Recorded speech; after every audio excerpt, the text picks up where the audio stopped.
கடந்த 77 வருட காலமாக எம் மீது தொடர்ச்சியாக இனவழிப்புகள் இடம்பெற்றுக் கொண்டிருக்கின்றது. அது நில அபகரிப்பாக இருந்தாலும் சரி, அல்லது எங்களுடைய காணாமலாக்கப்பட்ட உறவுகளுடைய விடயங்களாக இருந்தாலும் சரி, 2009ஆம் ஆண்டு யுத்தம் மௌனிக்கப்பட்டதற்கு பிற்பாடு தொடர்ச்சியாக அரங்கேறப்பட்டுக் கொண்டிருக்கின்ற இனவழிப்பாக இருந்தாலும் சரி, உண்மையில் எதிர்வருகின்ற ஸ்ரீலங்காவினுடைய சுதந்திர நாள் பிப்ரவரி மாதம் 4ஆம் தேதி அனுஷ்டிக்கப்பட இருக்கின்ற இந்த சுதந்திர தினமானது தமிழர்களுடைய வரலாற்றிலே அது கருப்பு நாளாக பிரகடனப்படுத்தி இந்த சுதந்திர தின போராட்டத்தினை நாங்கள் வடக்கு கிழக்கு தழுவிய ரீதியில் நாங்கள் மேற்கொள்வதற்காக உத்தேசித்துள்ளோம்.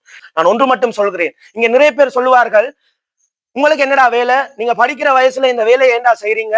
நாங்கள் தமிழ் மக்களுக்காக நாங்கள் குரல் கொடுக்கிறோம், தமிழ் மக்களுடைய இருப்புக்காக நாங்கள் இருக்கிறோம். இன்றைய பல்கலைக்கழக மாணவர்கள் நாளைக்கு நாங்கள் சமுதாயமாக இருக்கணும்னு சொல்லி நாங்கள் ஆசைப்படுகிறோம். இந்த போராட்டத்தை நாங்கள் இந்த போராட்டத்தை நாங்கள் விட்டு நாங்கள் இந்த உலகத்தில் இந்த இந்த இலங்கை திருநாட்டில் நாங்கள் பயணிப்போமாக இருந்தால் எம்முடைய வரலாறுகளும் எம்முடைய எங்கள் மீது பிரயோகிக்கப்பட்ட அடிமைகளும் ஒன்று நடந்ததோ அல்லது இது இவ்வாறு நடந்தது என்றது இந்த சமூகத்துக்கு தெரியாத ஒரு விடயமாக போய்விடும். நம்முடைய இளைய சமுதாயத்திடம் நாங்க வரலாற்றை ஒரு கையளிக்க முடியாத ஒரு சூழ்நிலைக்கு நாங்கள் தள்ளப்பட்டு விட்டு விடுவோம்.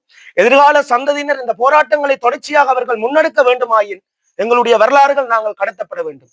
இதற்காக அனைத்து மக்களையும், குறிப்பாக வடக்கு கிழக்கு தாயகம் எங்கும் பறந்து வாழுகின்ற அனைத்து மக்களையும் நாங்கள் இந்த போராட்டத்துக்கு அழைப்பு விடுக்கின்றோம். குறிப்பாக சிவில் அமைப்புகள், பொது அமைப்புகள், கட்சி பேதமின்றி அனைத்து தரப்புகளையும் இந்த போராட்டத்துக்கு நாங்கள் அழைத்து நிற்கின்றோம். எனவே இந்த போராட்டமானது வடக்கினை மையப்படுத்தி கிளிநொச்சியிலும், கிழக்கினை மையப்படுத்தி மட்டக்களப்பிலும் இந்த போராட்டமானது இடம்பெற இருக்கின்றது.